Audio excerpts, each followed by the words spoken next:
Sa anim na magkakapatid, bunso si Jasmine. Dahil bunso, pakiramdam niya ay dapat ibigay ang lahat sa kanya.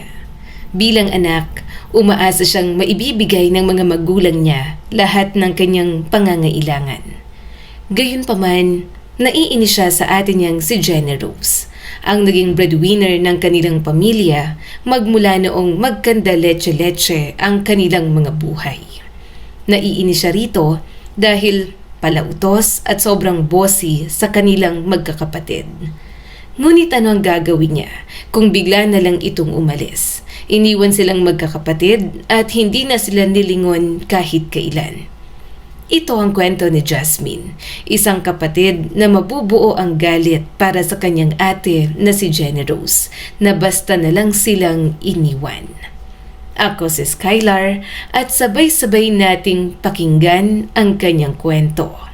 Nakakainis talaga, reklamo agad ni Jasmine.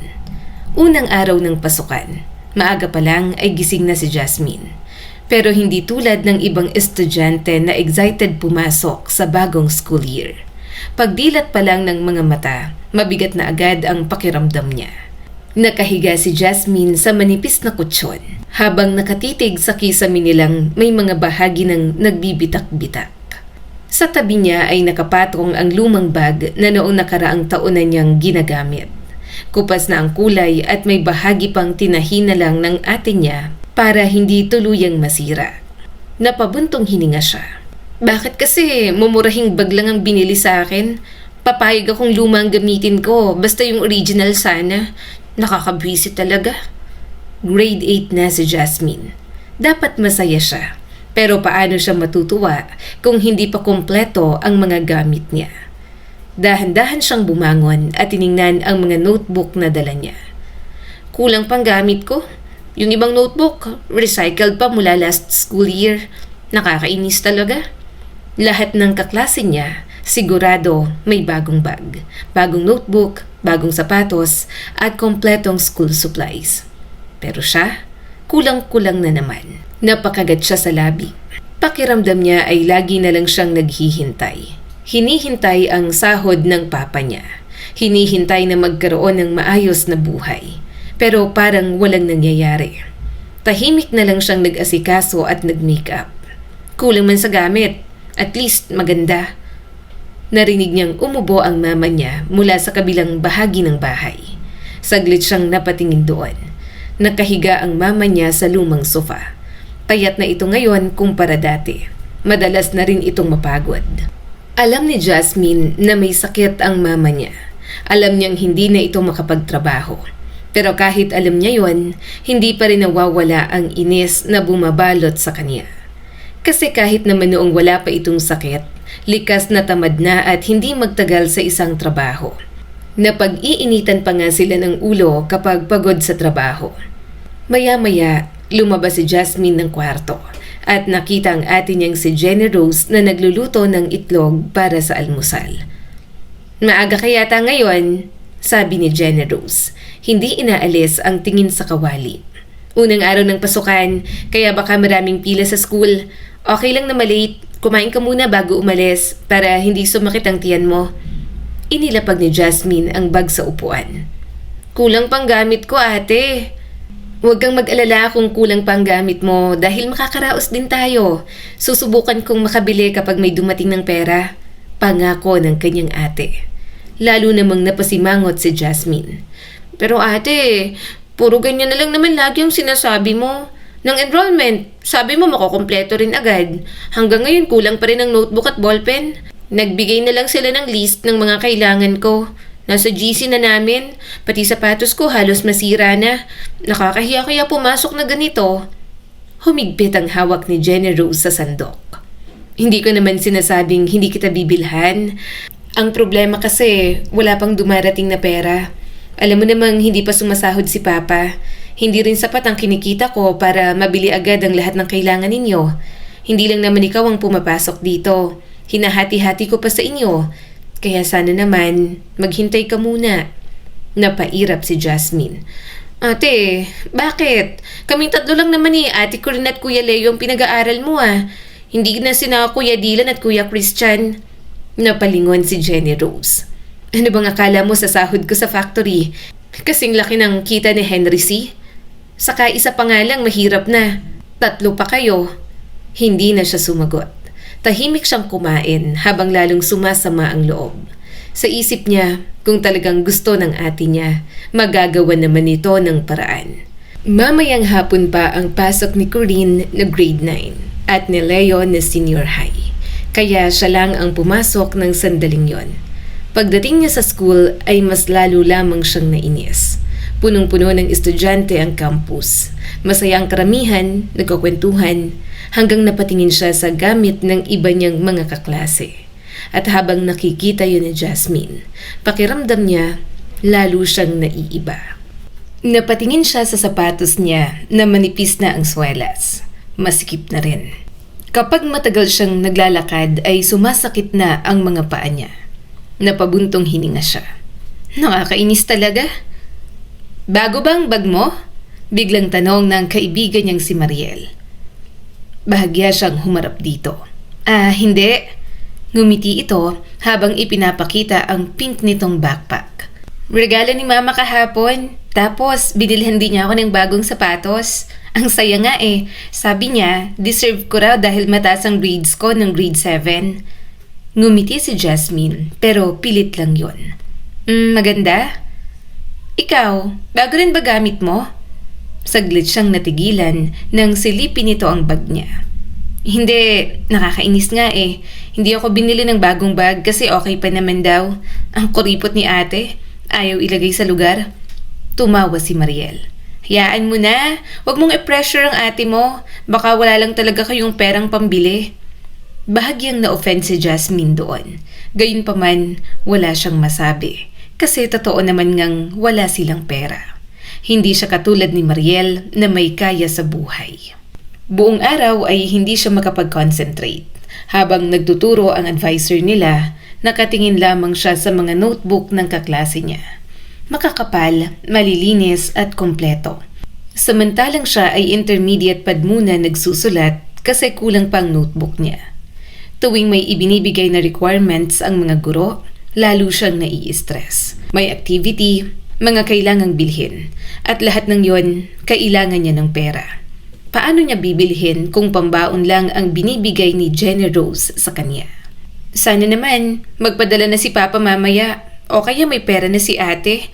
Nakaka-frustrate pumasok sa school kapag kulang sa gamit. Irritable niyang bulong sa sarili habang pauwi na. Nagtitipid nga siya. May gusto siyang bilhin na bagong make-up. Hindi na nga niya hinihingi yon. Iipunin niya na lang sa baon niya. Pagsapit ng uwian, mabigat na naman ang pakiramdam ni Jasmine. Habang naglalakad pa uwi ay masakit na ang paa niya. Pakiramdam niya ay may mga karayom na tumutusok sa kanyang talampakan sa bawat hakbang. Tinatatak niya ang mga sapatos niyang yari lang sa parang makintab na goma. Wisit! Di pa kasi ako bili ng mamahaling sapatos. Kailangan pang magtiyaga sa tig 300 na ganito. E di sana, mas nagtatagal kung mamahalin ang bibilhin sa akin. Kahit yung mga tig 1.5 sana. Kasi yung dating sapatos ni Mariel, mamahalin at tumagal ng ilang taon. Sinipa niya ang maliit na bato sa daan. Buong araw na yatang naiinis si Jasmine. Pagdating sa bahay, nadatnan niya si Jenny Rose na bagong uwi rin mula sa trabaho. Pagod na pagod ang mukha nito, pero wala nang pakialam si Jasmine. Pagkababa niya ng bag ay agad siyang nagsalita. Ate, kailangan ko pa ng 4 na big notebook. Sabi rin ng teacher namin, kailangan ng folder. Tapos wala pa rin akong bagong sapatos. Sumasakit na talagang pa ako. Hindi ko na kaya gamitin to araw-araw. Tahimik lang si Jenny Rose na nagpapahinga. Nagpatuloy lang naman si Jasmine. Yung iba kong kaklase kompleto ng gamit. Ako na lang yata ang kulang-kulang. Ang hirap kaya. Nakakahiya na. Kailan ba ako mabibilhan? Huminga ng malalim si Jenny Rose. Ayokong magalit, Jasmine. Kakauwi ko lang galing trabaho. Buong araw akong nakatayo. Pagod na pagod ako. Alam ko namang may kulang pa sa mga gamit ninyo. Pero hindi ibig sabihin na hindi ko inaasikaso. Hindi siya tumigil. Pinapasa ang nararamdamang frustration kay Jenny Rose. Pero lagi na lang ganyan. Lagi na lang maghintay. Walang pera. Wala pang sahod si Papa. Nakakainis na talaga. Wala man lang sumasagot sa kanya. Napatingin siya sa kanyang ina na parang patay mali siya lamang. Palibhasa, si Generous na lang din kasi ang inaasahan nito. Naghubad siya ng uniform. Ate, sa Webes kaya meron na? Kailangan na talaga. Sa wakas, tumingin na rin si Generous sa kanya. Pero bakas na ang iritasyon. Jasmine naman, parang awa mo na. Pwede bang tigilan mo yung kakabunganga mo sa mga kailangan mo? Nakakarindi na. Sa kakaguman yan kapag may pera na ako. Alam mo ba kung saan napupuntang pera ko? Binabayaran ko ang upa sa bahay. Binabayaran ko ang tubig at kuryente. Bumibili ako ng pagkain araw-araw. Ako rin ang nagpapaaral sa inyo ni Leon at Corinne. Hindi ko nga mabili ang gusto ko para sa sarili ko. Kaya sana, bago ka magsalita, isipin mo muna kung gaano kahirap kitain ang perang hinahanap mo sa akin. Natigilan si Jasmine. Pero mas nananaig na rin ang inis niya. Di sana ate, gumagawa ka ng paraan para makabili kami ng gamit. Alam mo namang magpapasok ka na. Yun na ang tuluyang nagpataas ng boses ni Jenny Rose. Walang hiya ka pala eh. Nung bakasyon sinabihan ko kayong magtrabaho. Magtinda-tinda dyan sa palengke kahit papano. Maghanap ng trabaho kahit panandalian lang. Para naman makaipon kayo. Pero may ginawa ba kayo? Wala. Wala rin naman kayong mga diskarte. Pinaaalalahanan ko kayo na mahirap ang gastusin. Pero hindi ko dinidikdik sa inyo na magtrabaho rin. Kasi gusto kong kusa ninyong gawin. Pero kakahintay ko na magkusa kayo. Mas lalo naman kayong walang ginawa. Hindi nakapagsalita si Jasmine. Ayaw niyang pakinggan ang mga sinasabi ng ate niya. Kasi para sa kanya, bakit kailangan niyang magtrabaho? Nag-aaral pa lang siya. 13 years old pa lang siya. Mukha bang may tatanggap kahit tendera sa kanya sa palengke sa edad niyang yon? Isa pa, hindi nakikita ni Jasmine ang sarili na magtinda-tinda sa labas. Masyadong mababa. Hindi niya kaya ang mga ganoong gawain o sumunod sa utos ng amo. Nagpatuloy pa si Jenny Rose. Dahil hindi ako mayaman. Dahil hindi ko kayang punan mag-isang lahat. Dahil hindi naman ako ang magulang ninyo. Ginagawa ko na nga ang kaya ko pero parang kulang pa rin sa paningin ninyo. Nakakapagod din, Jasmine. Nakakapagod maging sandala ng lahat. Kaya huwag ka nang magreklamo dyan. Wala ka rin namang ginagawa para tulungan ang sarili mo. Nanlaki ang mga mata ni Jasmine. Ayaw na ayaw niyang sisigawan siya nito. Ate niya lang naman si Jenny Rose. Lalo lang tuloy sumama ang loob niya.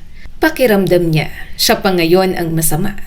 Maya-maya ay narinig niyang nagsalita ang mama nila mula sa sofa. Pasensya na kayo. Wala kasi akong kwenta.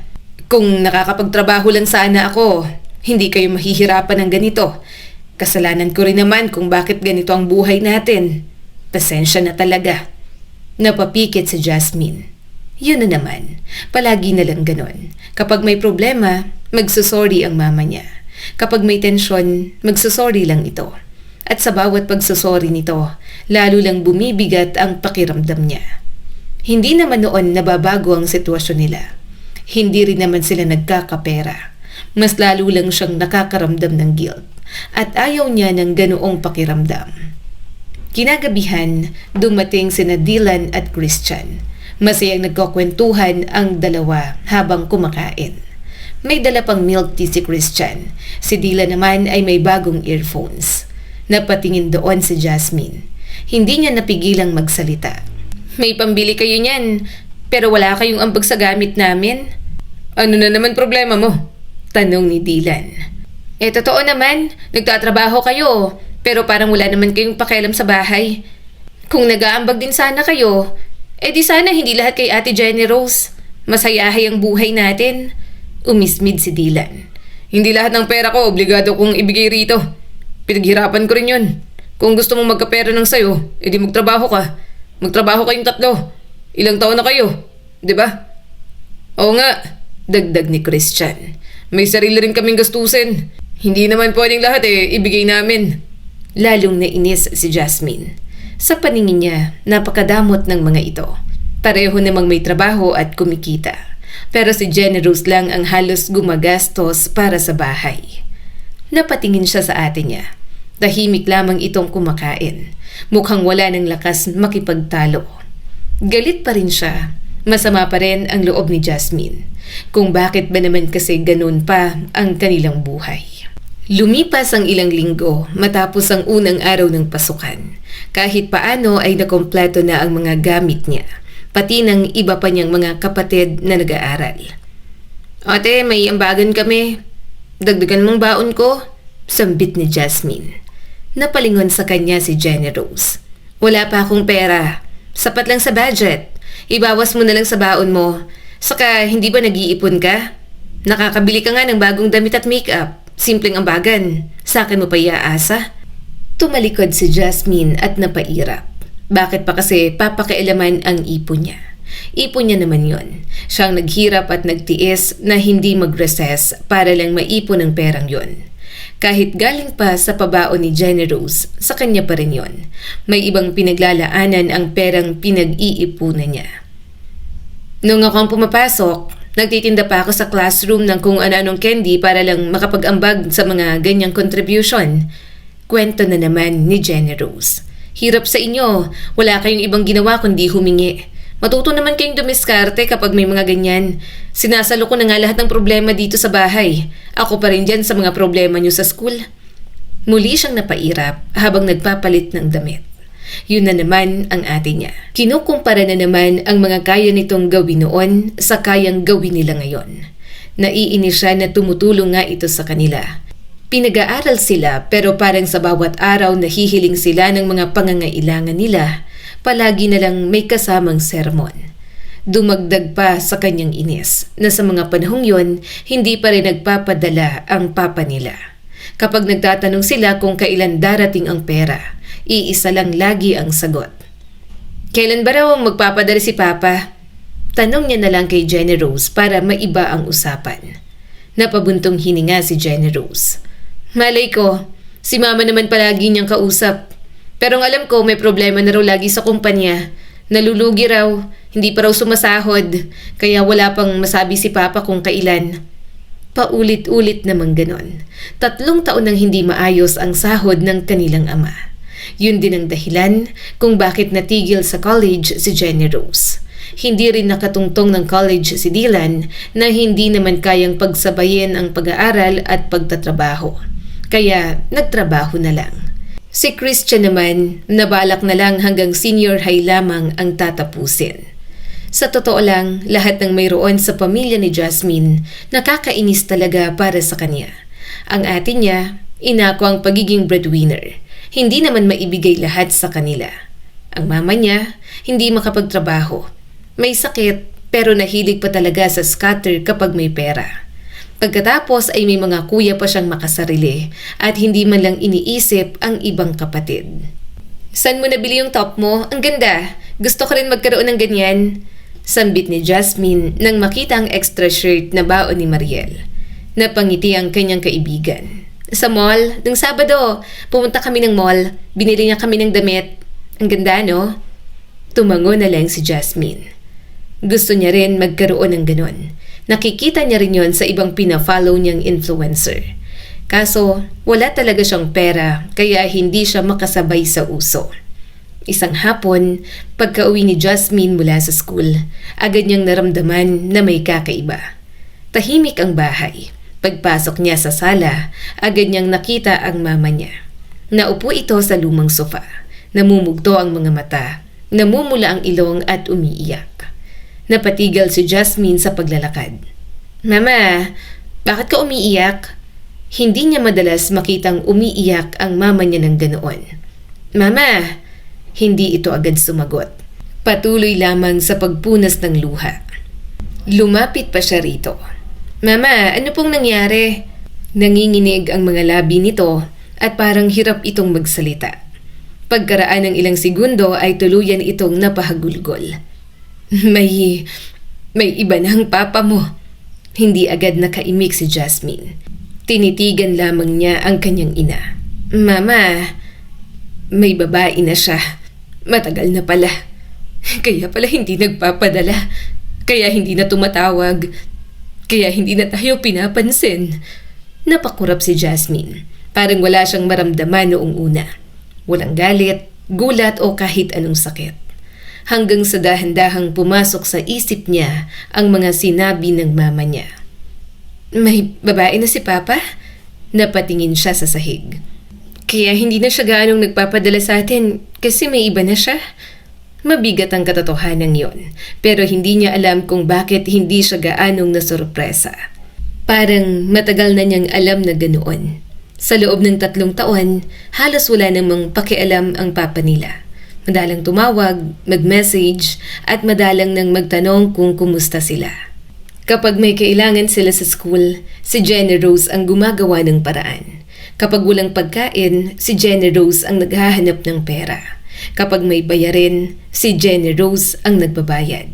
Hindi na ang papa nila. Hindi na ang mama nila. Si Jenny Rose na lang palagi ang sumalo ng lahat. Kaya nalaman niya man ang katotohanan yon o hindi. Parang hindi na rin nayanig ang mundo ni Jasmine. Mama, paano niyo nalaman? Tanong na lang ni Jasmine. Tahimik na nagpunas ng luha ang mama niya bago sumagot. May nagsabi sa akin. Tapos kinausap ko siya. Inamin niya rin. Umuwi pala siya rito sa Pilipinas nung 1 buwan. Hindi sa atin. Doon siya umuwi sa babae niya. Ayaw niya na sa akin. Ayaw niya na sa inyo. Wala naman daw mapapakinabang sa inyo. Mga tama daw kayo at wala namang nakatapos ng kolehiyo. Napatitig si Jasmine sa dingding at bahagyang natawa. Walang nakatapos kasi hindi niya naman sinuportahan ng maayos. Si ate nga 2 taon na lang, napahinto pa kasi napilitang magtrabaho. Kung nagpapadala sana siya, sana kayang mag-working student ni ate. Paano? Hindi na nagpapadala si Papa. Wala nang pakialam kahit mamatay tayo sa gutom dito. Naiinis siya sa pamilya niya, pero mas naiinis siya higit sa lahat sa kanyang ama. Sa ama nilang nagdedemand na magbalik sila ng magandang buhay sa mga ito, pero hindi naman sila mapanindigang buhayin hanggang dulo. Kaya ngayong nalaman niyang may kabit pala ang kanilang ama, hindi niya magawang umiyak. Parang wala na siyang lakas para masaktan. Mama, huwag na kayong umiyak. Wala rin namang mangyayari. Sambit ni Jasmine. Tumango ang mama niya, pero lalo lang itong napaiyak. Pasensya na anak. Akala ko kasi maayos pa. Akala ko babalik pa siya. Akala ko hindi niya tayo kayang pabayaan. Yun pala. Ayaw niya na sa akin kasi sa ilang taon niya raw na nasa abroad, wala raw siyang naipundar. Hindi raw ako masinop at magaling sa pera. Yung kabit niya magaling humawak ng pera. Hindi niya ba naisip na marami kayo? Na hindi kayo lalaki ng ganyan kung tinipid ko ang pera? Napayuko si Jasmine. Gusto niyang sabihing hipokrita ang kanyang ina. Kasi kahit saan tingnan, may punto rin ang kanilang ama. Saksi silang magkakapatid na hindi magaling humawak ng pera ang mama nila. Kapag may padala ang papa nila, ubos-ubos biyaya ito palagi. Bumibili rin ng kung ano-ano para sa sarili. Hindi na iniisip kung may sapat bang matitira sa kanilang magkakapatid. Pasalamat ito na walang nagrereklamo sa kanila. Pero sa totoo lang, yun ang mga bagay na gusto niyang ipamukha sa kanyang ina. At yun din siguro ang dahilan kung bakit habang lumalaki silang magkakapatid, naging makasarili at kanya-kanya sila. Kung wala si Jenny Rose, hindi na alam ni Jasmine kung saan pa sila pupulutin na magkakapatid. Maya-maya'y dumating si Jenny Rose. Pagpasok pa lang nito ay agad nitong napansin ang sitwasyon. Anong nangyari? Bakit umiiyak? Hindi sumagot ang mama nila. Kaya si Jasmine na lamang ang nagsalita. May kabit daw si Papa. Tumangulang ito ng bahagya. Pagkatapos ay ibinaba ang bag. Matagal ko nang hinalayan. Nararamdaman kong wala na talaga siyang pakialam sa atin. Nagsimulang umiyak ulit ang mama nila. Samantalang si Jenny Rose ay tahimik lamang. Umupo ito sa kabilang upuan, pinisil ang sentido at napabuntong hininga. Mukha kang walang pakialam ate. Napatingin sa kanya si Jenny Rose. May pakialam ako, pero hindi na ako nagulat. 3 taon na siyang halos walang ambag dito. 3 taon na tayong nabubuhay nang wala siya. 3 taon ko nang tinatanggap na baka hindi na siya bumalik. Lumipas ang mga buwan at nagpatuloy ang buhay. Hindi na talaga bumalik ang papa nila. Hindi rin ito nagpadala. Wala silang narinig na kahit ano mula rito.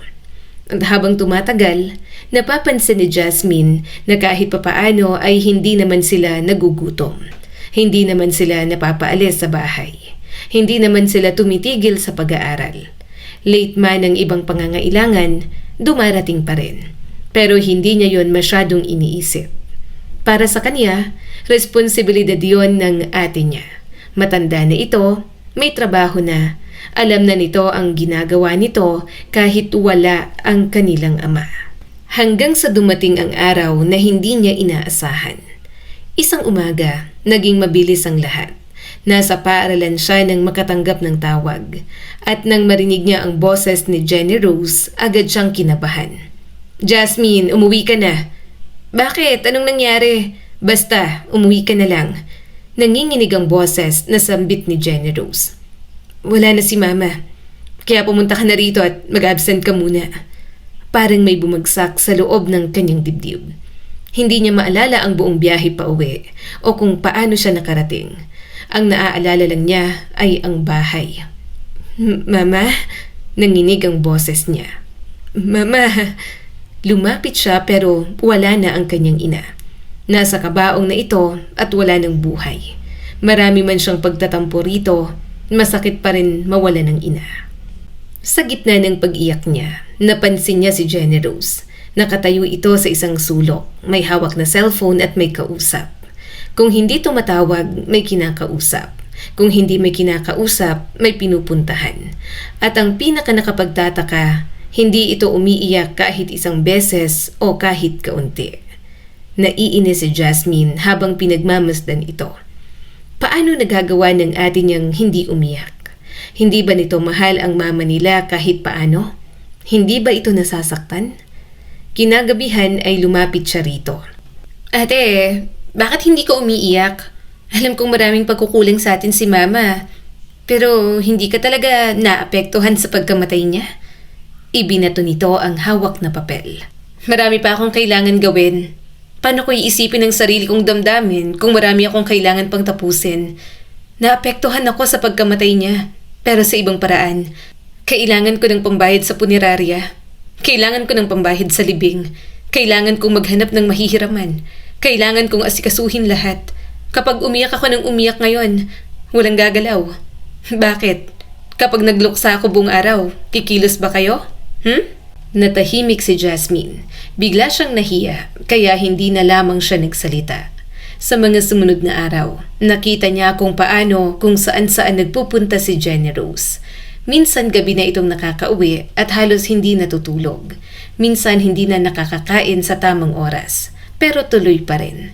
At habang nangyayari yon, sina Dylan at Christian ay parang mga bisita lang sa bahay.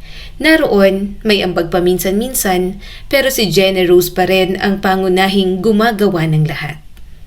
"May pangbayad na tayo, kaso utang," sambit ni Jenny Rose. "Saan ka nakahiram?" tanong ni Jasmine. "Sa isang magulang ng kaibigan ko, sinabi ko na lang na babayaran ko buwan-buwan." At sa isip ni Jasmine, normal lang yon. Dahil yun naman talaga ang ginagawa ng ate niya. Palaging si Jenny Rose. Ito dapat ang sasalo dahil ito ang panganay. Ito dapat ang palaging gumagawa ng paraan. Pagkatapos ng libing ng kanilang ina, unti-unting bumalik ang lahat sa dating daloy. Sa mga mata ni Jasmine, ganoon ang nangyari.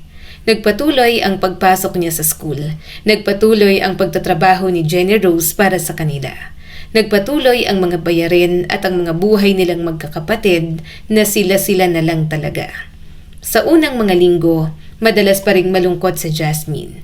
Kahit na may mga pagtatampo siya sa kanilang mama, hindi niya maikakailang iba pa rin ang pakiramdam ng may magulang na kasama.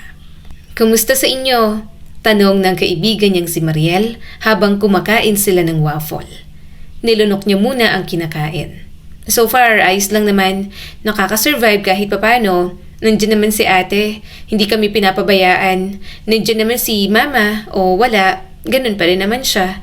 Si ate pa rin ang provider sa..." Aray! Nabitiwan niya ang waffle na isang kagat pa lang. Nahulog na yun sa lupa. Gayunpaman, mas ininda niya ang tumamang bola ng basketball sa kanyang mukha. Agad na napatingin ang players sa kanila. at may isang binatilyong tumatakbo papalapit sa kanya. Sorry, hindi ko sinasadya. Gusto mong dalhin kita sa klinik? Tanong ng binatilyo. Pagtingin ni Jasmine, umawang agad ang kanyang bibig. Joseph, ikaw pala. Okay lang, yung waffle ko natapon. Wala na akong kakainin.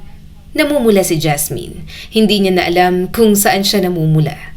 Sa pagtama ba ng bola o sa katotohanang nasa harap niya ang crush niyang si Joseph.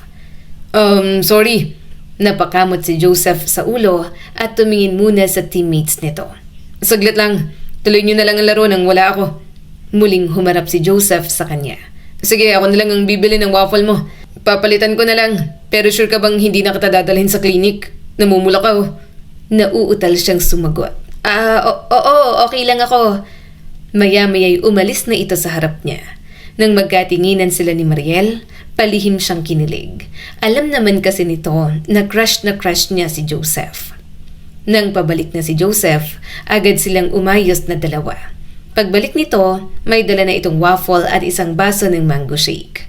Binili na rin kita ng mango shake. Peace offering, sorry talaga sa nangyari. Nakangiting sambit ng binata.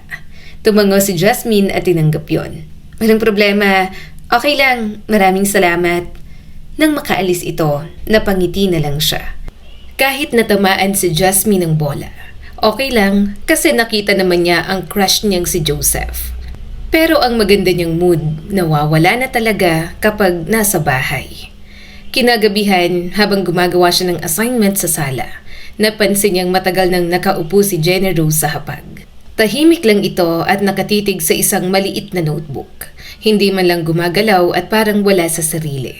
Napatingin si Jasmine dito. Ate? Hindi ito agad sumagot. Ate! Huy! Ate! Napakurap si Jenny Rose. Parang saka lamang nagising. Bakit? Kanina ka pa nakatulala. Ano bang iniisip mo? Tanong niya rito.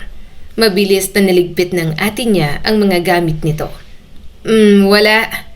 Pero halatang may mali. Kahit si Jasmine ay nakikita yon.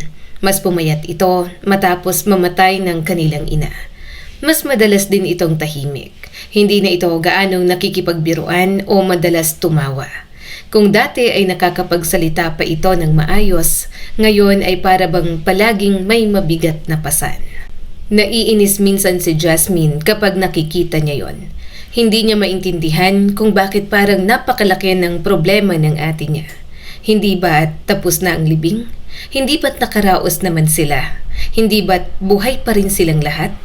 Pero mukhang hindi ganun kadali ang lahat. Dylan, baka pwede kang makahiram muna ng 2,000? Pakiusap ni Jenny Rose sa kapatid nilang si Dylan. Sa katapusan ko rin naman maibabalik. Kailangan ko lang pambayad sa upa ngayong linggo dahil kulang talaga ako. Tahimik sandali. Pagkatapos ay narinig niyang boses ng kuya niyang si Dylan. Wala akong pera ate. Kulang pa nga sa akin ang sinasahod ko. Napakunot ang noo ni Jasmine. May pera naman palagi si Dylan. Hindi ito nag-aambag sa mga gastusin sa bahay. Kaya tiyak na may ipon ito. Kung wala man, yun ay dahil gastos ito ng gastos para sa sarili. Nakikita ni Jasmine na halos linggo-linggo may bagong gamit si Dylan. Kaya ever since si Jenny Rose na lang ang inaasahan ni Jasmine. Kasi sa totoo lang, wala namang pakialam ang ibang kapatid nila sa kanila. Wala talaga? Tanong ni Jenny Rose. Kahit kaunti? Mag-ambag naman kayo dito sa bahay. Nahihirapan na ako. May mga trabaho naman kayo. Sinabi nang wala nga akong pera ate. Naiinis na sambit ni Dylan. Pagkatapos ay nagsalita ulit si Jenny Rose. Ikaw man lang sanang malapitan ko. 3 buwan na akong sumasalo sa lahat. Hindi ko na rin alam kung saan kukuha. Hindi naman para sa akin tong hinihiram ko. Para sa ating lahat naman. Dito naman kayo kumakain, natutulog at nakatira. Hindi naman pwedeng ako nalang palagi. Nakakapagod na rin. Huminga ng malalim si Dylan. Hindi ko problema yan. Hindi naman ako tumatanggap ng mga responsibilidad na yan. May sarili rin akong buhay. Hindi nakaimik si Jasmine. Tahimik siyang nakikinig mula sa likod ng pader. Pero sa totoo lang, medyo nakaramdam siya ng awa kay Jenny Rose. Pagkaraan ng ilang segundo ay lumabas si Dylan. Hindi siya nito napansin. Dumiretso ito sa kwarto. Samantalang si Jenny Rose ay nanatiling nakatayo sa kusina, nakatungo at tahimik. Lumipas pa ang mga araw at lalong naging magulo ang bahay. Minsan ay dahil lamang sa damit o pagkain, maliit na bagay na hindi naman sana dapat pang pinagtatalunan. Isang hapon, nadatna ni Jasmine sina Leo at Christian na nagsisigawan. "Jacket ko yun, bakit mo sinuot? Wala ka namang puhunan dun. Tapos ginamit mo na nga, hindi mo pa nilalabhan." Sigaw ni Christian. "Ano ngayon kung sinuot ko?" Sigaw naman ni Leo. "Palibasa, ang dadamot nyo. Pareho talaga kayo ni Kuya Dylan. Hindi ka nagpaalam. Hindi ibig sabihin na magkasing size tayo ng mga damit, pwede mo nang kunin lahat." Balik pa ulit ni Christian. Napapikit si Jasmine. Masakit sa ulo ang ganoong pag-aaway. Parang araw-araw na lang ay may sigawan. Makalipas ang ilang minuto, dumating si Jenny Rose. Pagod na pagod ito galing trabaho, pero wala pang 5 minuto sa bahay, nadatnan agad ang gulo. "Ano na naman to?" Tahimik ang lahat. Pagkatapos ay sabay-sabay na nagsalita. Lalong sumakit ang ulo ni Jasmine. Samantalang si Jenny Rose ay napahawak sa noo at inawat ang kanilang mga kapatid na halos magsapaka na. Pero hindi alam ni Jasmine kung ano bang kamalasan ang mayroon sa kanilang magkakapatid. Sunod-sunod talaga ang naging problema. At dumating ang araw na tuluyang naggulo ang buong bahay. "Anong ibig mong sabihin?" Sigaw ni Jenny sa kabilang kwarto. Napatingin siya agad at agad na tumayo. May kakaiba sa tono ng ate niya.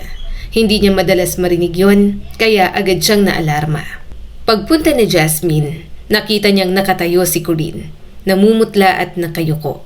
Samantalang si Jenny Rose nakatayo sa harap nito at nanlilisik ang mga mata. "Bakit ate? Ano bang nangyayari?" Nangangapang tanong ni Jasmine.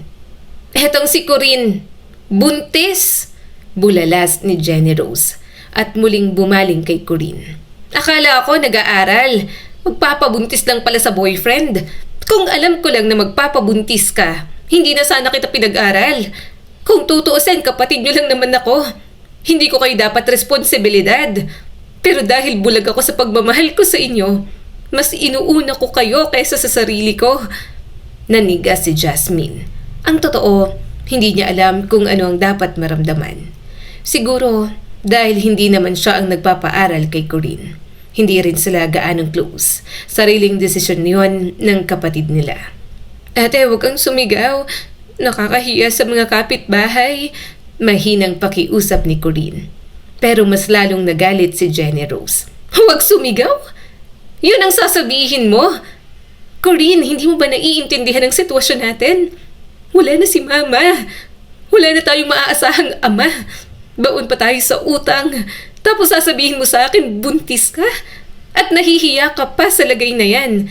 Sa akin hindi ka nahiya?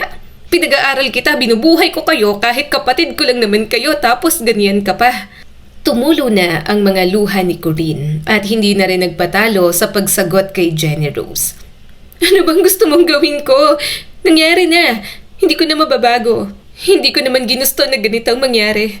Alam kong mali ako pero hindi mo kailangang tratuhin ako ng ganito na parang isang kriminal. Hindi mo rin kailangang iparamdam na wala na akong karapatang magkamali." Napakurap si Jasmine. Hindi niya inaasahang sasagot ng ganoon si Corinne. Mas lalo namang namula ang mukha ni Jenny Rose. "Karapatang magkamali? Yan ang tingin mo rito? Alam mo ba kung gaano kahirap ang buhay natin? Alam mo ba kung ilang gabi akong hindi natutulog para lang mabayaran ang mga kailangan ninyo? Tapos itong ibabalik mo sa akin? Sobrang ungrateful ninyong lahat. Hindi na nga kayo marunong tumulong at magpasalamat. Puro pa kayo reklamo na para bang kayo lang ang nahihirapan."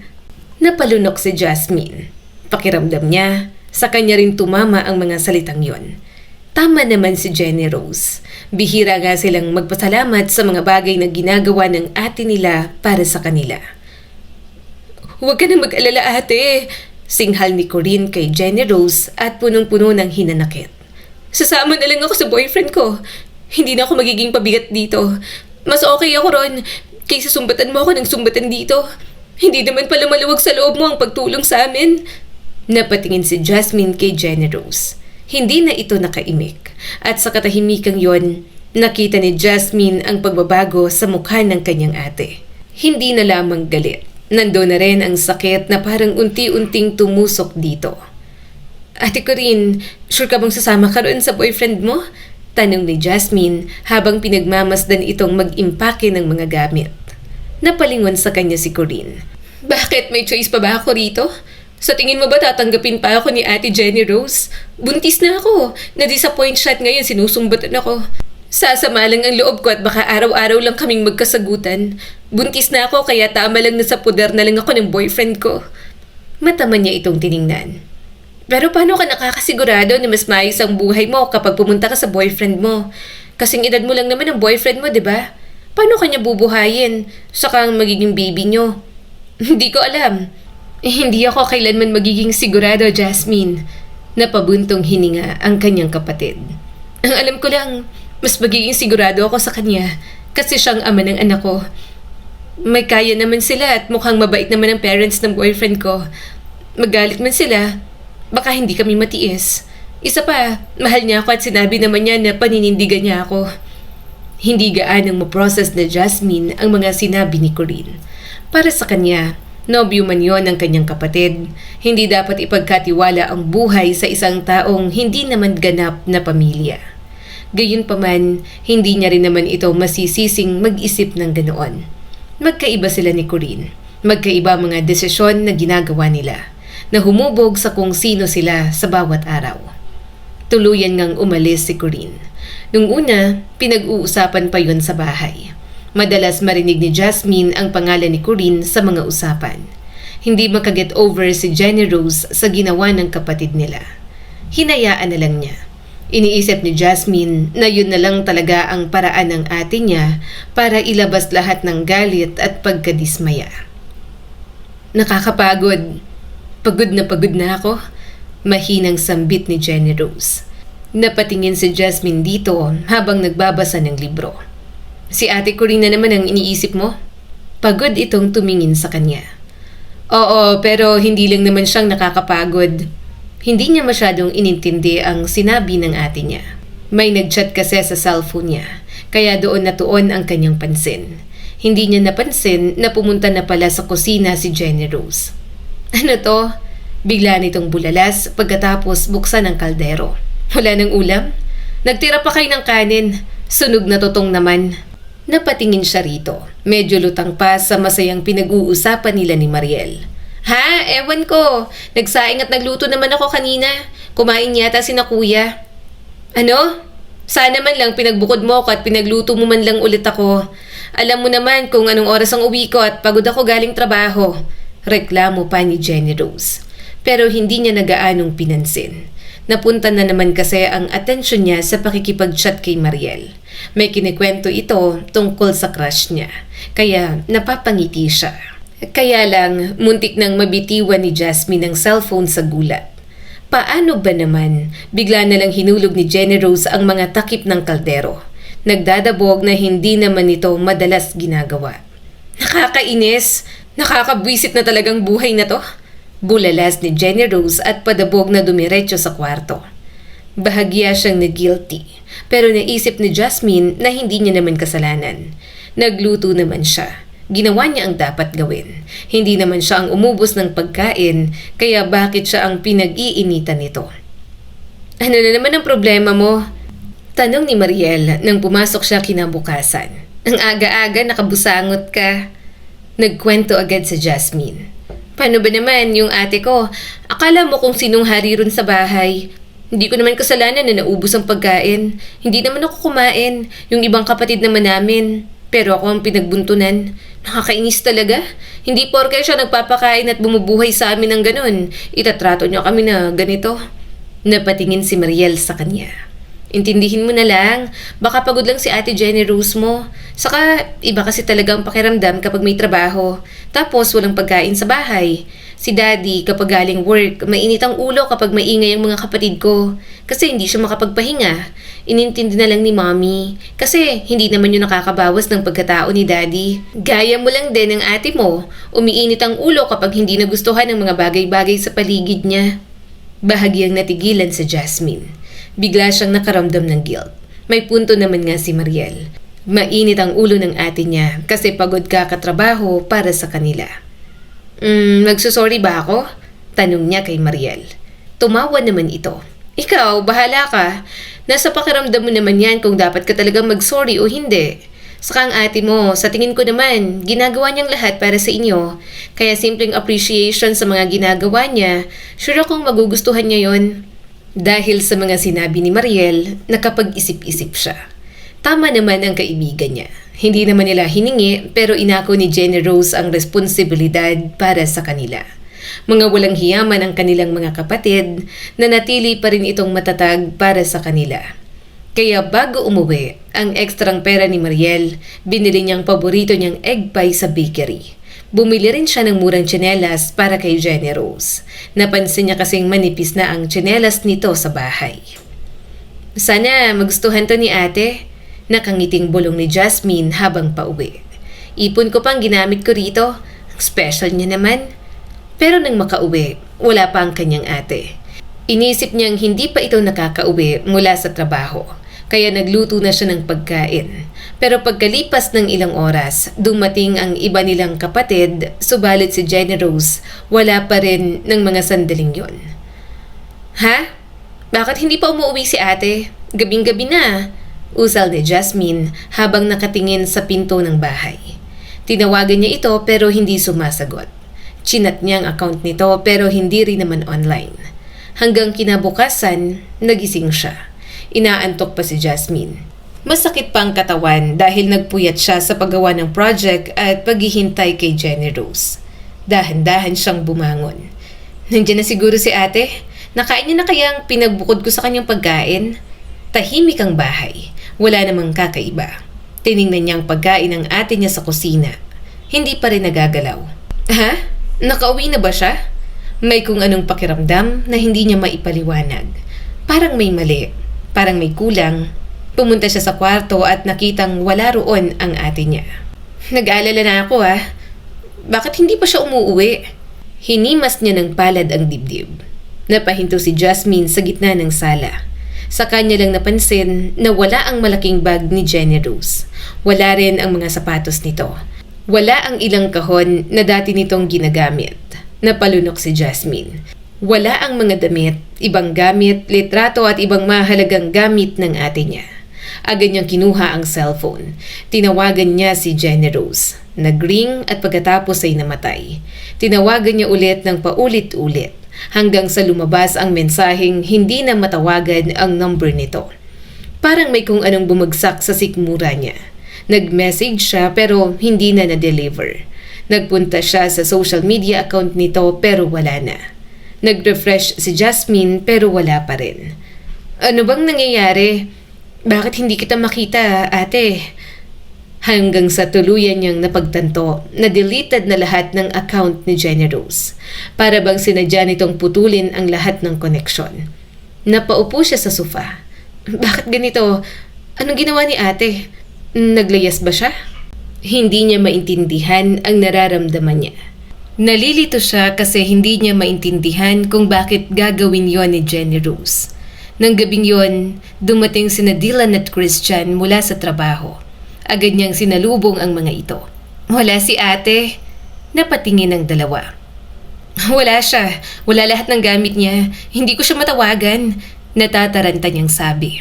Nagkatinginan ang mga kapatid niya at lalo siyang naiinis habang pinagmamasdan ang mga ito. Dahil parang hindi na nagulat ang mga yon. Parang alam na ng mga ito. Narinig niyo ba ako? Tanong ni Jasmine. Naglaya si ate Jenny Rose. Iniwan niya na tayo. Bakit parang wala kayong pakialam? Napabuntong hininga si Dylan. Pagkatapos ay umupo sa sofa. Jasmine, matanda na si ate. Karapatan niyang piliin ang gusto niyang gawin sa buhay niya. Hindi naman siya habang buhay na mananatili rito para buhayin tayong lahat. Napapagod din siguro siya. Napakarami niya ng isinakripisyo para sa atin. Parang may kung anong kumulo sa loob ni Jasmine. Anong napagod? Atin natin siya kaya responsibilidad niya tayo. Alam niyang hindi ganon. Pero hindi matanggap ni Jasmine na iniwan siya ni Jenny Rose. Hindi niya pa kaya. At sa mga kapatid niyang nasa harap niya ngayon, alam niyang wala siyang aasahan. Buong gabi siyang hindi nakatulog. Parang siya lang yata ang sobrang bothered. Paulit-ulit na umiikot ang mga tanong sa isip niya. Nasaan ba kasi si Ate Jenny Rose? Bakit siya umalis? Bakit wala man lang pasabi? Bakit hindi niya ako kinausap? Bakit niya ako iniwan sa mga to? Pakiramdam ni Jasmine, sobrang kawawa siya. Wala naman ang kanyang ate Corinne. Nabuntis na ito, ang mga kapatid niyang lalaki, puro mga sarili lang ang iniisip. Si Jenny Rose lang ang tanging pag-asang kinakapitan niya. Bakit hindi na lang siya isinama? Tumulo ang mga luha ni Jasmine. Nakakainis. Sana naman bumalik na siya. Kahit ako na lang ang isama niya, magpapakabait na talaga ako. Nang makita niya ang regalo niyang tsinelas at chocolate sa ate niya, agad niya yung binato sa pader. Mahina siyang humikbi at napupuno ng pagtatampo ang puso. Isip siya ng isip ng gabing yon hanggang sa mapagod ang isip niya. Pero nang sumapit ang Lunes, kailangan pa rin niyang pumasok sa paaralan. Nung una, hindi pa gaanong ramdam ang pagkawala ni Jenny Rose. May natitira pa silang pagkain. May kaunting pera pa naman. Ilang bayarin ang hindi pa nag-overdue. Kaya inisip ni Jasmine na baka kaya naman. Wala ang Ate Jenny Rose mo sa inyo? Paano kayo niyan? Talagang hindi niyo na siya makontak? Tanong ni Mariel nang maikwento niya ang nangyari. Tumango si Jasmine pero namumula pa ang mga mata sa puyat at kakaiyak. Oo, ayaw na yata talaga sa amin. Hindi siya magpahanap. Sa ngayon, umaasa ako na sana may mag-step up sa mga kuya ko na wag nila akong pabayaan. Baka tama ang mga kuya niya. Baka kaya nilang magpatuloy. May trabaho naman sina Dylan at Christian. Patapos na rin ng senior high school si Leo. Baka naman maasahan niya ang mga ito ngayong nilayasan sila ni Jenny Rose. Hindi naman siguro siya pababayaan ng pamilya niya. Hindi naman siguro ganun kasama ang mga kapatid niyang lalaki. Pero mukhang nagkamali si Jasmine. Lumipas ang 2 linggo at nagsimula ng maubos ang laman ng kusina. Lumipas ang 1 buwan at nagsimulang dumating ang mga bayarin. Nagsimula na ring maningil ang landlady. Aba, nasa na bang ate mo? Hindi na kayo nakakabayad ng upa dito sa bahay. Sambit ng landlady. Sobrang kabado si Jasmine na kumausap. Hindi naman kasi siya ang humaharap kapag may naniningil. Madalas ang Ate Jenny Rose niya noon ang nagre-resolba ng mga problema para sa kanila. Wala po kasi si ate. Ang mga kuya ko na lang po ang kausapin niyo kapag nakauwi na po sila. Marahang sabi ni Jasmine. Kasi wala naman talaga siyang maibibigay sa mga ito. Wala siyang trabaho, wala siyang pera. Simpleng estudyante lamang siya na nag-aaral. Pero isang gabi, narinig niya ang pag-uusap ni Dylan at Christian. Hindi ko kayang sagutin lahat. May sarili akong buhay. Naiinis na sambit ni Dylan. Sumagot naman si Christian. Ako rin naman. Bakit ako magbabayad ng upa rito? Bahala kayo dyan. Napapikit si Jasmine. Wala talagang kusa at pakialam ang mga kuya niya. Bigla niyang naalala si Jenny Rose. Kailanman ay hindi niya narinig yon sa kanyang ate. Matatag si Jenny Rose at paulit-ulit na kinakaya lahat ng problemang dumarating. Lumipas pa ang ilang buwan at unti-unting nagkawatak-watak ang pamilya nila. Natutong magkanya-kanya ang kanyang mga kapatid. Naunang umalis si Dylan at lumipat sa mga kaibigan. Pagkatapos ay si Christian nagtatrabaho na raw sa Bulacan at doon mag-i-stay in. Si Leo nang makatapos ng senior high school, bumiyahe papuntang probinsya para sumama sa girlfriend nito. May sariling mga plano, may sariling mga responsibilidad ang mga kuya niya. At si Jasmine, 14 na taong gulang pa lang, naiwang mag-isa at walang kasama. Bakit kayo ganyan? Kuya Dylan, iniwan niyo ako mag-isa rito. Hindi ko pa kaya. Wala ba talaga kayong pakialam sa akin? Umiiyak niyang sabi ng tawagan ito. Buong maghapon na siyang nag-message sa mga kapatid niya. Pero walang gaanong nag-reply. Takot na takot siya. Hindi niya alam ang gagawin sa kanyang buhay. Kaya mo na yan, 14 years old ka na. Ako nga nakapagtrabaho na sa ganyang edad. Hirap sa'yo, wala kang diskarte. Magkaroon ka ng diskarte sa sarili mo. Malaki ka na. Hindi mo ba iniisip na kaya tayo iniwan ni Ate Jenny Rose? Kasi puro na lang tayo asa sa kanya. Lalo ka na. Wala ka nang diskarte, puro ka pa reklamo. Sunod-sunod na tumulo ang mga luha ni Jasmine. Nang hihina na nga ang kalooban niya, pinamukha pa sa kanya yon ni Dylan. Sa sobrang inis, pinatay niya na lang ang tawag. Binato niya ang cellphone sa sopa at malakas na umiyak. Magpakamatay na lang kaya ako. Mas lalo siyang naluha. Gulong-gulo ang utak niya. Hindi niya alam ang gagawin, pero naisip niya na kaya namang makasurvive ng iba. Baka kayanin niya rin kung kikilo siya para sa sarili niya. Hindi siya pwedeng mawalan ng pag-asa. Pero doon nagsimula ang tunay na hirap. May mga araw na pumapasok siya ng walang laman ng tiyan. Mga araw na isang beses lang siyang kumain. Mga araw na wala talaga. Kapag may proyekto sa paaralan, wala siyang maipasa. Wala siyang maibigay kapag may contribution. Kapag may kailangan bilhin, wala siyang pambili. Binibigyan siya ng baon ni Mariel pero nahihiya pa rin naman siya. Unti-unti siyang nagsimulang lumiban. Una isang araw hanggang sa maging sunod-sunod na. Tuwing tumatawag siya sa mga kapatid niya, pare-pareho lamang ang sagot. Unti-unting lumalaki ang galit sa loob ni Jasmine. Galit kay Dylan, Christian, Leo, Corinne, at higit sa lahat, galit kay Jenny Rose. Isang hapon, kumatok ang landlady ng malakas at paulit-ulit.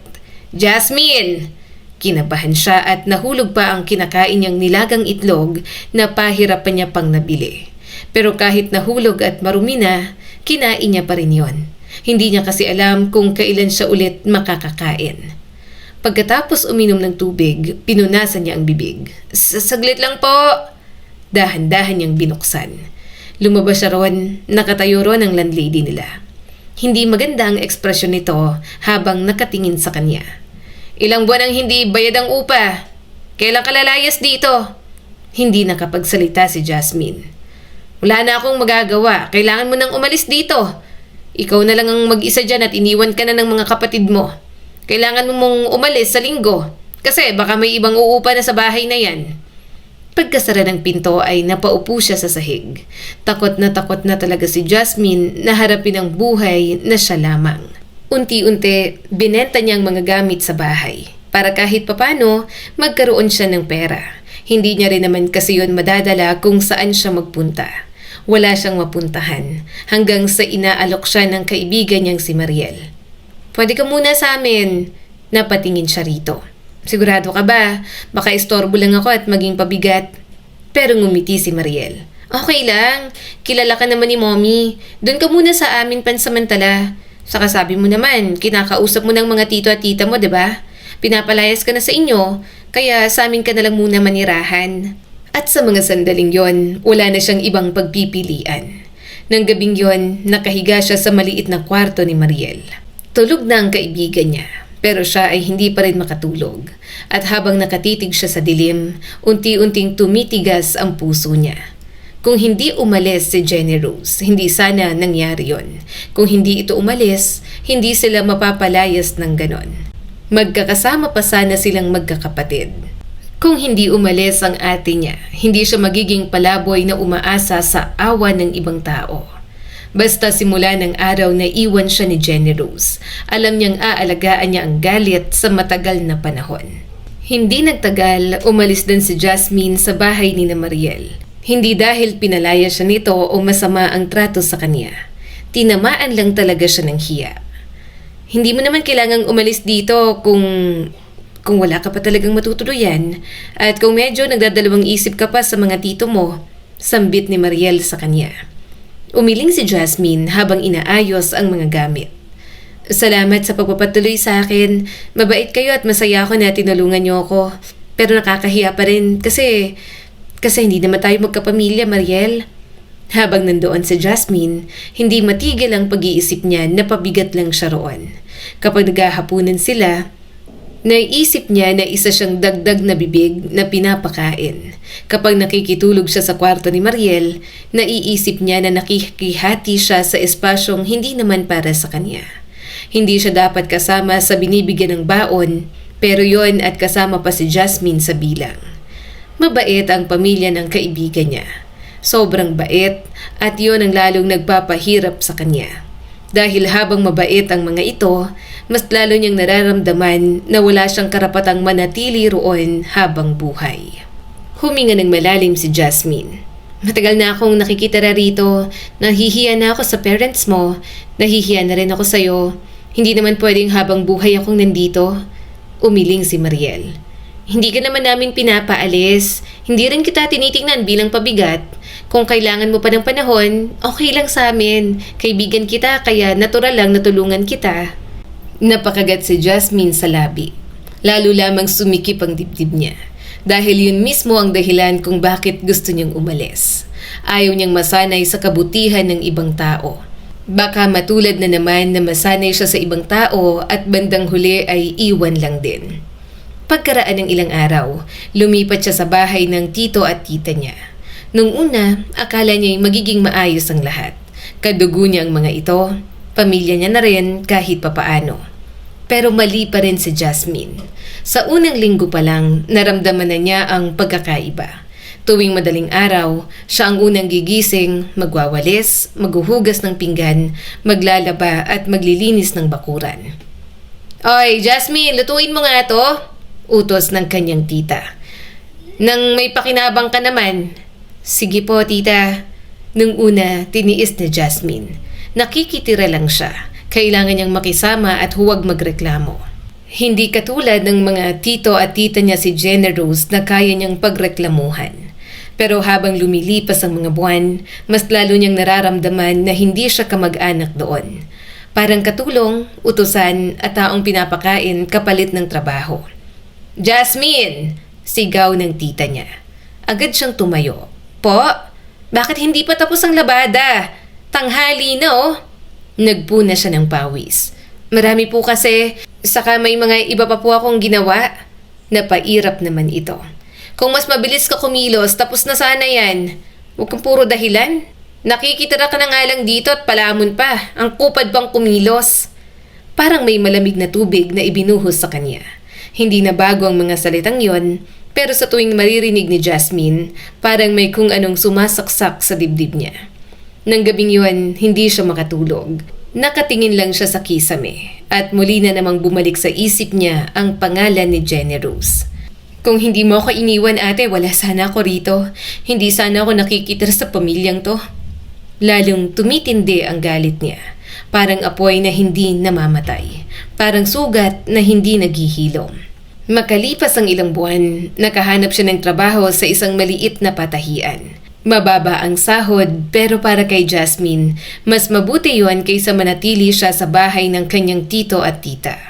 Mas mabuti ng pagod sa trabaho kaysa araw-araw siyang makarinig ng panunumbat. Hindi naman siya nagkakaroon ng pera. Nang unang araw niya sa patahian, nanginginig pa ang mga kamay niya. "Hindi ganyan, ganito.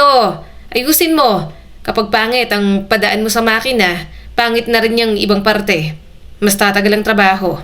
Saad ng matandang nagturo sa kanya. Tumango agad si Jasmine. "Apo, pasensya na po." Lumipas ang mga buwan, paulit-ulit nang naging flow ng kanyang buhay yon. Unti-unti siyang natututong mabuhay ng ganoon. Pero may isang bagay na hindi niya matanggap. Yon ay kahit high school, hindi pa siya makatapos. Tuwing umaga, nakikita niyang mga estudyanteng naka-uniform. Nakikita niyang mga dating kaklase na nagtatawanan, nag-uusap tungkol sa exams, projects at nalalapit na graduation. At sa bawat pagkakataon na nakikita niya yon, may kung anong bumibigat sa dibdib niya. "Jasmine, okay ka lang ba talaga? Hindi ka na gaanong nagre-reply. Kamusta ka na dyan? Labas naman tayo minsan kapag free ka. Gusto kitang kumustahin." Chat sa kanya ni Mariel. Napabuntong hininga si Jasmine at piniling hindi na lang mag-reply. Ayaw niyang napalapit pa kay Mariel. Maiinggit lang siya. Magkaiba na naman ang kanilang mga tinatahak. "Alis na po ako," paalam niya sa kanyang amo. Tumango ito. "Ingat ka." Lumabas siya at sumakay na sa jeep. Pero natulala na lang siya nang makita ang mga estudyante na mukhang kagagaling lang sa graduation. Napayuko na lang siya at pumikit. Kunwari ay tulog sa pagod. Pero nang pag-uwi niya ng araw na yon, umiyak na lang si Jasmine ng todo. Bawat luha ay may kasamang galit. Kung hindi umalis si Jenna Rose, baka nakapagtapos siya. Baka may pag-asa pa sa kinabukasan niya. Lumipas pa ang ilang taon, patuloy siyang nag-ipon, patuloy siyang nagtrabaho. hanggang sa tuluyan siyang bumukod. Nakahanap siya ng murang bed space. Aalis na po ako. Salamat po sa pagpapatuloy sa akin dito ng halos 1 taon. Seryosong sabi ni Jasmine. Tumaas ang mga kilay ng tita niya. O sige, mabuti pa nga. Umalis ka na para naman hindi ka nadagdag palamon dito. Gusto niyang murahin ang mga ito. Kasi kung tutuusin, trinato siya na parang katulong. Pero hindi na para makipagsira pa siya sa mga ito. Ngunit kahit may sarili na siyang tinutuluyan, hindi pa rin siya masaya. Sa gabi, habang nakahiga siya sa manipis na kutsyon, madalas siyang mag-isip. Eto na ba yun? Eto na bang buhay ko? Trabaho, kain, tulog, paulit-ulit na lang. Hindi pwedeng ganito ako habang tumatanda. Hindi pwedeng hanggang mamatay ganito na lang. Mas lalo siyang nawawala ng pag-asa habang lumilipas ang panahon. Hindi sapat ang sahod niya para makabalik sa pag-aaral, para makapag-ipon at para magkaroon ng magandang kinabukasan. Pakiramdam ni Jasmine ay nakatayo siya sa gitna ng daan na walang direksyon. Hindi niya alam kung saan pupunta, kung paano magsisimula. Hindi niya alam kung paano makakaalis sa buhay na mayroon siya. Ano bang gagawin ko? Ayoko ng ganitong buhay. Mas mauuna pa yata akong mabaliw. Naiinis na sambit ni Jasmine at parang maiiyak na. Isang gabi, matapos ang mahabang araw ng trabaho, naglakad lamang siya ng walang direksyon. Hindi niya alam kung saan siya pupunta. Ayaw pa niyang umuwi, humiga at mag-isip ng mag-isip. Kaya naglakad-lakad muna siya hanggang sa mapansin niyang nasa tapat na siya ng isang simbahan. Huminto siya at napatingin sa malaking pintuan. Hindi siya pala simba. Hindi siya yung tipo ng taong nagsisimba tuwing linggo. Hindi rin siya yung madalas magdasal. Sa totoo lang, matagal na siyang nagalit maging sa Diyos. Kung may Diyos, bakit nangyari ang lahat ng to? Bakit ako iniwan? Bakit ako nag-iisa ngayon? Pero ng gabing yon, pagod na siya. Desperado na siyang may makinig sa kanya. Kaya dahan-dahan siyang pumasok. Umupo siya sa pinakadulong upuan, napatingin sa altar. At sa pagkakataong yon, pinayagan niyang maging mahina siya. Pinayagan ni Jasmine na aminin ang totoo sa sarili na pagod na siya, na natatakot siya, na naliligaw siya sa lahat ng mga nangyayari sa kanyang buhay. Marahan siyang pumikit at nagdasal. Lord, hindi ko na alam ang gagawin ko. Pagod na ako. Hindi ko alam kung saan ako pupunta. Hindi ko alam kung paano ko aayusin ang buhay ko. Hindi ko alam kung bakit nangyari ang lahat ng to. Pero sana naman umayos ang buhay ko. Hindi ako ang pinakamabuting tao dito sa mundo. Pero kakapalan ko pa rin ang mukha ko para humingi ng gabay at pagpapala sa'yo. Tuluyan ang bumagsak ang luha ni Jasmine. At sa katahimikan ng simbahan, wala pa ring sagot siyang nakuha. Naisip niyang hindi siguro siya paborito ng Diyos. Walang himala, walang tinig mula sa langit, walang agarang pagbabago sa kinakasadlakang buhay ni Jasmine. Ngunit pagkatapos ng mga problemang dumaan, nilabas niya ang sakit na matagal niya nang kinikimkim. At kahit kaunti lamang, pakiramdam niya ay may nabawasan sa bigat na kanyang pasan. Isang araw, may nakita siyang hiring sa isang maliit na milk tea shop. Part-time lamang, hindi kalakihan ang sahod, ngunit may schedule na pwedeng isabay sa pag-aaral. Kailangan ko talagang mag-aral kahit anong mangyari. Kaya ng araw na yon, nagdesisyon siyang mag-apply. Kinakabahan si Jasmine habang nakaupo sa harap ng babaeng may-ari ng shop. Nakaupo sa harap niya ang isang babaeng nasa 50 taong gulang na siguro. Mabait ang mukha nito at mukhang mahinhin. Anong edad mo na, Jasmine? Tanong nito. 17 na po. Alam ko pong hindi pa legal age pero marami naman na po akong alam na trabaho. Madali po akong matuto. Tumango ang babae. Bakit hindi ka nakatapos ng pag-aaral? Napatigal si Jasmine. Yun ang tanong na ayaw niyang sagutin. Wala pong pera noon.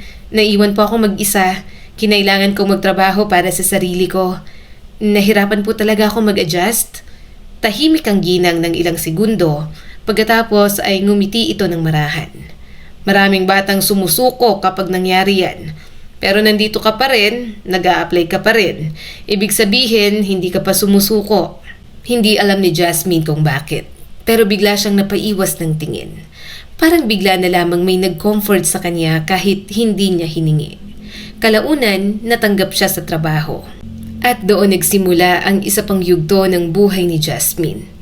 Ang pangalan ng amo niya ay si Aling Sylvia. Kasama nito ang asawang si Mang Roberto. Walang anak ang mga ito at sa paglipas ng panahon, napansin ni Jasmine ang kabutihan ng mag-asawa sa kanya. "Jasmine, may itatanong sana ako," nakangiting sabi ni Aling Sylvia. Napatingin siya rito. Ano po yun? Balak mo pa bang bumalik sa pag-aaral?" Tumango siya kaagad. "Opo sana, pero hindi ko na po yata kaya. Kulang po ang pera ko. Kailangan kong mabuhay. Kailangan kong magbayad ng renta. Kahit gusto kong mag-aaral ulit, hindi ko po alam kung paano." Hinaplos ni Aling Sylvia ang kanyang braso. "Kung yan lang ang problema, tutulungan ka namin." Napakurap si Jasmine. Pakiramdam niya ay mali ang narinig niya. "Ano po? Tutulungan ka namin ni Roberto. Sayang ka kasi kung hindi mo ipagpatuloy. Wala kaming inaasikaso kundi itong shop lang. Kaya gusto namin na tulungan ka kasi parang anak ka na rin namin." Halos hindi siya makapagsalita. Hindi niya maintindihan kung bakit. Hindi naman siya anak ng mga ito o kadugo. Walang obligasyon ang mga amo niya sa kanya. Pero handang tumulong pa rin kay Jasmine. "Salamat po. Maraming salamat po talaga." Naluluhang saad ni Jasmine.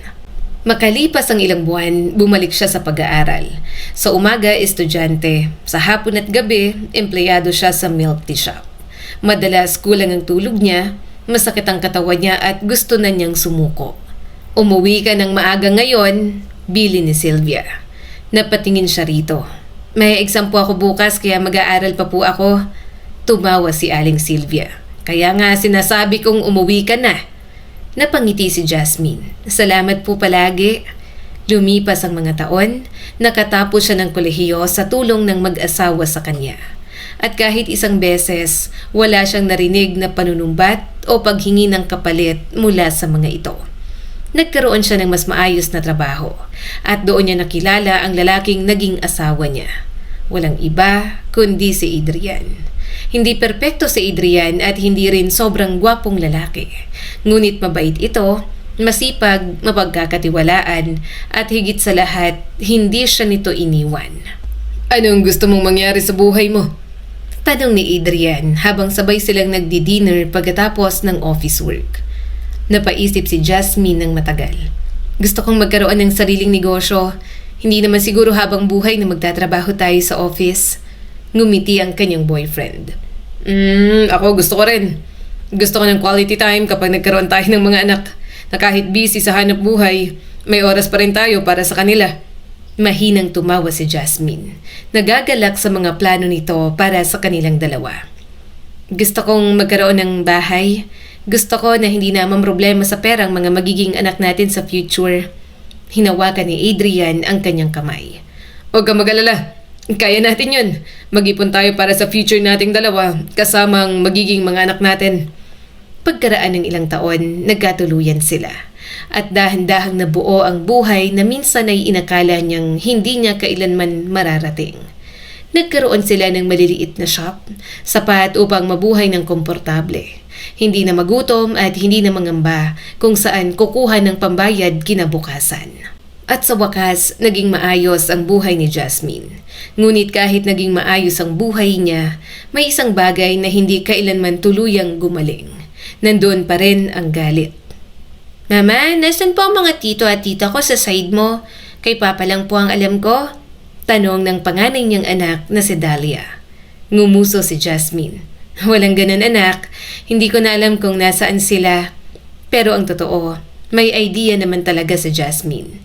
Paminsan-minsan ay may nangangamusta sa kanya. Si Dylan, Christian, Corinne at Leo. Kahit paano ay nangangamusta ang mga ito sa kanya, na para bang hindi siya iniwan isa-isa ng mga ito noong mga panahon na kailangan niya. Kaya hindi na siya bumalik sa kanila. Hindi na siya bumisita, nagtanong o naghanap. Pinaramdam niya sa mga kapatid na ayaw niya ng koneksyon sa mga ito. Para sa kanya, tapos na ang lahat simula noong pinabayaan siya. At si Jenny Rose, hindi na niya nakita kailanman. Hindi na niya nakausap, parang multong naglaho sa buhay nila. At habang lumilipas ang mga taon, lalo lamang tumitigas ang puso niya rito. Isang hapon, nasa opisina siya ng isa nilang shop. Nagche-check siya ng inventory sa laptop nang biglang tumunog ang messaging app niya. Parang may malamig na tubig na bumuhos sa kanyang katawan. Ate? Dahil sa screen, nakasulat ang pangalang matagal na hindi niya nakita. Jenny Rose. Nanginginig ang kanyang kamay. Hindi niya alam kung bakit. Galit naman siya rito. Dapat wala na itong epekto sa kanya. Pero bakit parang bumalik ang lahat? Bakit parang muli siyang naging isang batang naghahanap ng kalinga sa ate niya na iniwan naman siya? Dahan-dahan niyang binuksan ng mensahe. Jasmine, kumusta ka na? Matagal na kitang gustong kontakin. Pasensya ka na kung ngayon lang kasi sobrang nahihiya ako na basta na lang akong umalis. Pero naglakas loob ako ngayon kasi may problema ako. Kung maaari kailangan ko sana ng tulong. Gusto rin kitang makita at makausap. Paulit-ulit niya yung binasa. At sa bawat pagbasa ni Jasmine, mas lalo lang siyang nagagalit. Tulong? Humihingi ka ng tulong pagkatapos ng lahat? Pakiramdam niya ay may apoy na muling nagising sa loob niya. Lahat ng sakit, gutom at mga pag-iyak muling bumalik sa kanya. Hindi siya nag-reply, wala siyang pakialam. Pag-uwi ni Jasmine ng gabing yon, agad siyang sinalubong ni Adrian. Napansin agad nito ang kanyang mukha. May problema ba, honey? Tahimik siyang umupo sa sofa. Anong nangyari? Tanong muli ng asawa niya. Napatawa siya ng mapait. Nagparamdam na si Ate Jenny Rose. Nakita niyang natigilan si Adrian. Yung ate niyo, yung panganay, tumango siya. Oo, yung ate kong iniwan ako. Yung ate kong naglaho nang parang wala kaming halaga. Yung ate kong hindi man lang nagtanong kung buhay pa ba ako pagkatapos niyang mawala. Humihingi siya ng tulong ngayon. Isipin mo yon? Nung ako nangangailangan, wala siya. Nung umiiyak ako, wala siya. Nung hindi ako makapasok sa school at halos wala akong makain, wala siya. Pero ngayon na maayos ng buhay ko, bigla siyang magpapakita para humingi ng tulong. Nanginginig ang boses ni Jasmine. Hindi niya namalayang umiiyak na pala siya. Kaya umupo na sa kanyang tabi ang asawa niya at marahan siyang niyakap. Alam mo ba kung gaano ako naghirap? Alam mo ba kung ilang beses akong gustong sumuko? Alam mo ba kung ilang taon kong kinimkim ang galit na yun? Tapos ngayon parang wala lang. Isang message lang. Ganon ang mga sumbat na gusto kong sabihin sa kanya, Adrian. Hinaplos lamang ng kanyang asawa ang likod niya. Tila ipinaparamdam sa kanya na naiintindihan nito ang mga nararamdaman niya.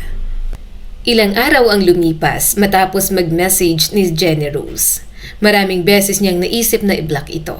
Napakadali naman, isang pindot lang, ngunit sa tuwing inilalapit niya ang daliri sa screen, hindi niya magawa. Hindi mo pa rin siya binablock? Tanong ng kanyang asawa. Hindi agad sumagot si Jasmine. Nahihiya siyang aminin na gusto niyang makibalita pa rin sa ate niya. Hindi ko alam kung bakit hindi ko magawa. Galit ako sa kanya. Sobra. Minsan naiisip ko na sana hindi na siya nagparamdam ulit. Sana nanatili na lang siyang nawawala. Pero sa tuwing susubukan ko siyang i-block, parang may kung anong humihila sa akin pabalik. Kapatid ko pa rin siya. Kahit anong gawin ko, kahit anong galit ko, ate ko pa rin siya. Kinabukasan ng Sabado, nagpa siya siyang maglinis ng bahay. Isa yon sa ginagawa niya kapag magulo ang isip niya. Abala siya sa pag-aayos ng lumang cabinet nang may nahulog na lumang kahon. Napangiwi si Jasmine. Ano ba naman? Lumuhod siya upang pulutin yon. At doon niya napansing puro lamang lumang litrato ang laman. Mga litrato ng college sila ni Adrian. Mga random na larawan noong kasal nila at ng una nilang maliit na tindahan. Ngumiti siya ng bahagya. Malayo na talagang narating namin.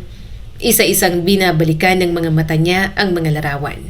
Hanggang sa may nakita siyang lumang litrato na nakasingit sa ilalim. Natigilan si Jasmine at unti-unti niyang hinugot yon. Larawan niya yon noong sanggol pa lang siya. At may isang batang babae na nakabuhat sa kanya. Hindi ito nakatingin sa kamera at nakatingin lang sa kanya. Ate Jenny Rose? Dahan-dahan siyang umupo sa sahig at matagal na tinitigan ang larawan. Hindi niya maalala ang larawan na yon. Sanggol pa siya. Pero malinaw ang ekspresyon ng ate niya. Napakabata pa nito, ngunit kung paano siya hawakan, parang responsibilidad na siya nito noon pa man. Naramdaman ni Jasmine ang kakaibang kirot sa dibdib.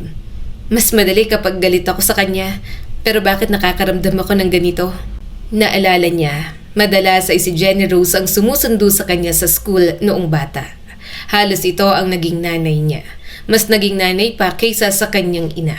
Kaya siguro sobrang sakit para sa kanya noong bigla na lang itong umalis at hindi siya inalala. Jasmine, tawag ni Adrian.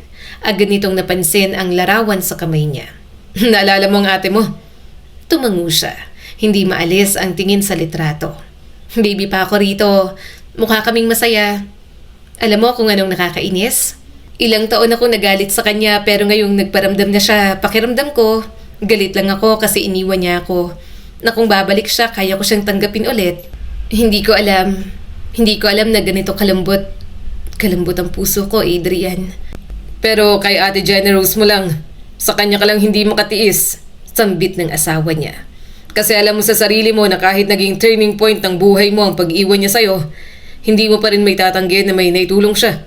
Jasmine, ilang taon na tayong magkasama. Kilala kita. Kapag wala ka ng pakialam sa isang tao, wala na talaga. Hindi mo na iniisip. Hindi mo na tinitignan ng messages. Hindi mo na iniiyakan. Hindi mo na pinag-uusapan. Pero tingnan mo ang sarili mo. Isang message lang niya. Ilang araw ka nang hindi mapakali. Niyakap na lang niya ang kanyang asawa habang lumuluha.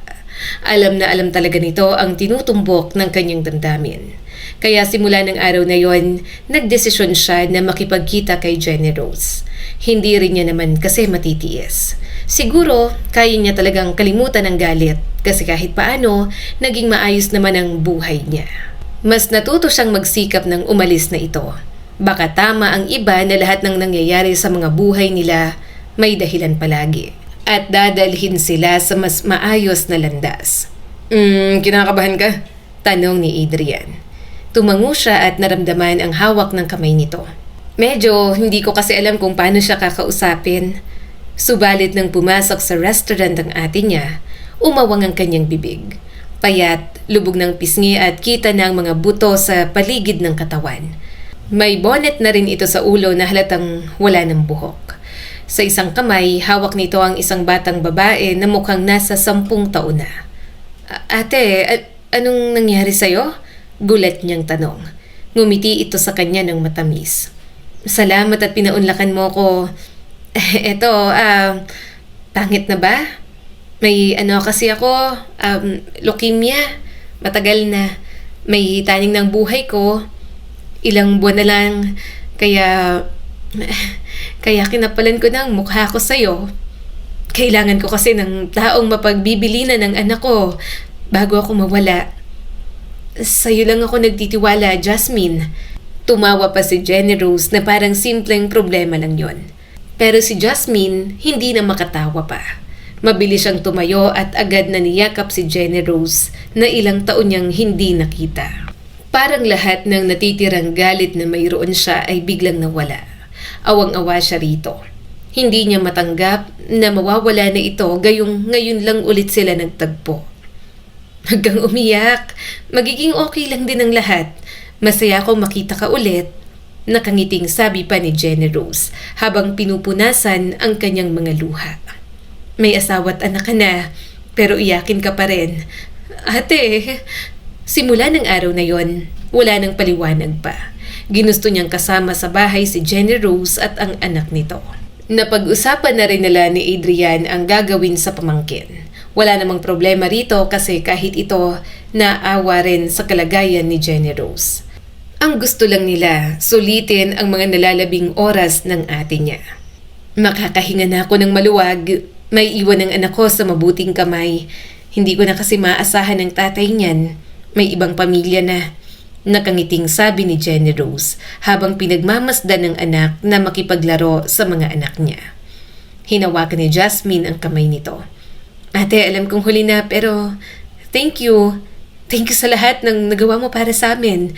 Thank you sa mga naging sakripisyo mo na hindi man lang namin na-appreciate noon. Malungkot itong napangiti. Pero iniwan ko kayo. Pasensya na. Napagod na kasi ako. Kung hindi ako umalis, pakiramdam ko, baka magpakamatay pa ako sa harap ninyong lahat. Hindi ko na alam at gulong-gulo ako sa lahat ng nangyari pagkatapos mawala ni Mama. Hindi ko kaya na ako lang. Madalas ko rin isipin na baka kapag okay ng mga buhay ninyo, iiwan nyo lang din naman ako. Kasi kayo, palagi akong nandun para sa inyo. Pero paano ako, Jasmine? Wala akong ate. Walang ate si ate. Wala akong ibang masasandalan kundi sarili ko. Tumulo ang mga luha ni Jasmine. Noong dalaga siya, wala siyang ibang inisip kundi ang sarili niyang damdamin. Pero nang tumanda na siya at magkaroon ng mga anak, naramdaman niya na ang nararamdaman ng ate niya noon. Pagod na si Jenny Rose sa kanila.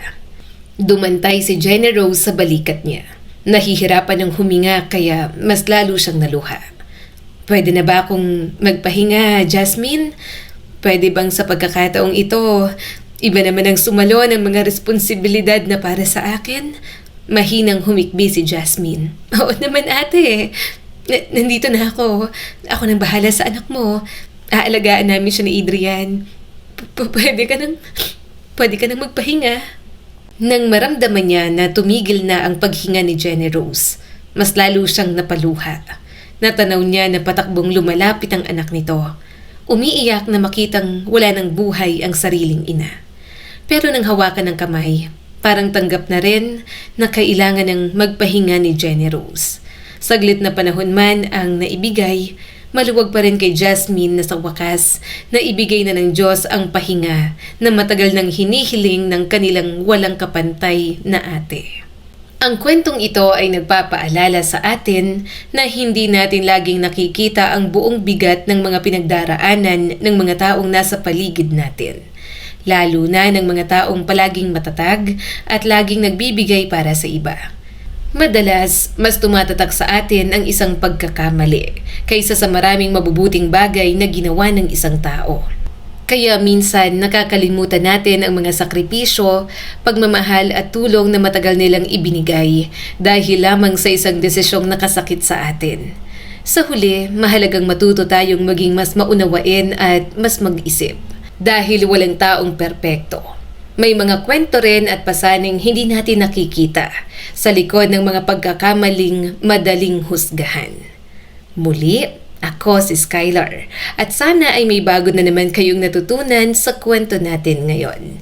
Maraming salamat po.